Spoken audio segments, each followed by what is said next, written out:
This is the Great Pyramid of Giza. For over 4,000... I wish we were alive to see it when it was like this. Like before it got eroded and everything, when it was like pure white with a gold tip. Oh. 600 years, it has endured in the Egyptian desert. For most of human civilization, it was the tallest building in the world. It was built to last for... Yo, you want to know a fucking crazy fact? The majority of the people that have ever lived have been born in the last 2,000 years. Like, there's way... That's also why we're technologically advancing, but we also just have way more fucking people, so the statistical likelihood of there being somebody that creates something that's great or detrimental to society is way higher, just because there's more and more chances for success or failure. It has survived earthquakes, erosions, and wars. Countless plunderers, British explorers blasting their way in with dynamite, even Mr. Beast. Even Mr. Beast went to the pyramids. 500 years ago, put this rock right here. Wow, that's crazy. Mr. Beast stood in the same spot as ancient Egyptian architects that tried to build, or not even tried, built the Great Pyramids. The 2.3 million stone blocks, some of them... What a collab. Mass of up to 50 metric tons, make it one of the heaviest human-made objects of all time. It's also built... Oh my god, is that how they did it? It's also built with incredible precision. Its base is roughly the size of 7 New York City blocks, and almost perfectly level, never deviating more than an inch. It's that big? It's the size of 7 New York City blocks? Get the fuck out of here. I knew it was tall and wide. Not that large, though. Never deviating more than an inch. The 4 sides are aligned to the cardinal directions with near perfect accuracy, thousands of years before the compass was even invented. To this day, no one has found out how exactly it was built. To really understand the Great Pyramid, we modeled the whole thing, and we will tackle 3 fascinating theories of its construction. This is the insane engineering of the pyramids. Obviously it was aliens. No, they built that shit. It probably just took forever. But they had to build it before he died. So they were on like a shot clock there, dude. This is Khufu, a pharaoh of ancient Egypt. He's king of the wealthiest nation on the planet, and he's a god. He's going to live forever, and he needs somewhere to live out his immortality, a home that will last. It will need to be incredibly secure to house all of his riches, and it should also look amazing. His father Sneferu, also a god, is buried here. He's the pharaoh. But then when did they just abandon that shit? You know what I mean? Because obviously it was after generations and all the people that lived around Khufu's time had died at that point, and like the other, you know, people that ruled Egypt. But at some point they were probably they abandoned those beliefs. Like, are there people today that still believe that Khufu was a god? I don't know. I never learned about that in theology, though. Yes? I don't know. That's like the same thing as like Greek mythology. That's like in that sense. They were brainwashed. I don't think it was brainwashed. I think that was just also like early civilization. Most early civilizations had some level of like religious belief, or like mythological beliefs, like Greeks. I love learning about Greek mythology, by the way.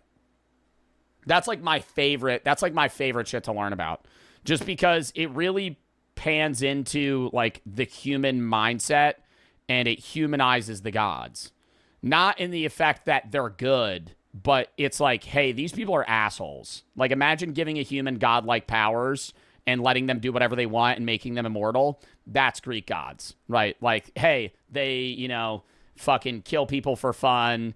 They cheat on their wives. Like, they're human, right? They fuck up, right? A lot. Over endless amounts of time and endless amounts of power, they let it go to their head.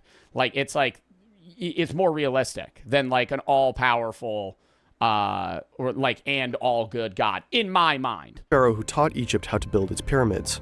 But the lines on his aren't quite perfect. Something went wrong. Khufu can do better. He can bring even more glory to Egypt. The nation is still mourning Sneferu's death. Khufu wants to lift the people up by drawing them into the most incredible project humanity has ever attempted. And then surely they'll love They got happy about that. They were like, yeah, let's build another pyramid. him and later remember him.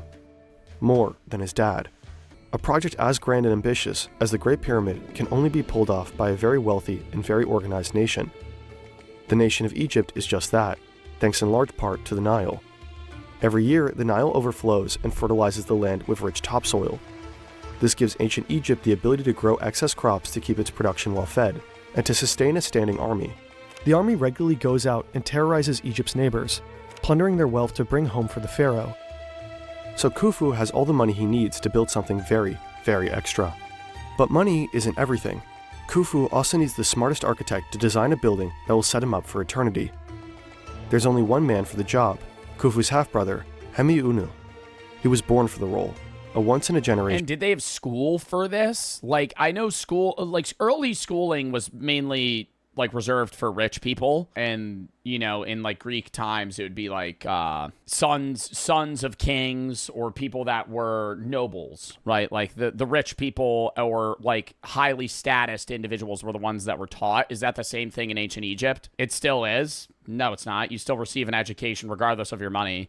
I mean, higher education can sometimes be reserved to those that are wealthy, but I mean, I just attended Brooke's graduation and half of her class was first-generation college students. So, I mean, it's not, to say that education is only reserved for wealthy people today is wrong. The design for his pyramid won't just follow in his father's footsteps, it will surpass it in every way. He envisions a pyramid far grander, more complex, and more secure than anything built before. A true quantum leap in architectural mastery. Hemiunu plans to build a pyramid primarily out of solid stone. Inside will be 3 burial chambers, with a passageway leading to each. The first is built underground, in case Khufu dies early into the pyramid. Do you think they did tests for this, or they just fucking did it? Because for you to be, like, one of the earliest architects having to do some crazy-ass pyramid building that would take 20 years to build, how would they, like, I know they had smaller pyramids, but were those tests or were they for other people? Because, like, this could go horribly wrong. The first is built underground, in case Khufu dies early into the pyramid's construction. The second will be hidden behind a false wall, so nobody can plunder the riches inside. Leading up to the third and highest burial chamber is a majestic corridor with stunningly high corbelled ceilings, the Grand Gallery. The king's chamber will be breathtaking, a chance for Hemiunu to flex. It'll be huge for ancient Egyptian standards. It'll be built entirely from pink granite monoliths, quarried far away from Aswan, fitted together so precisely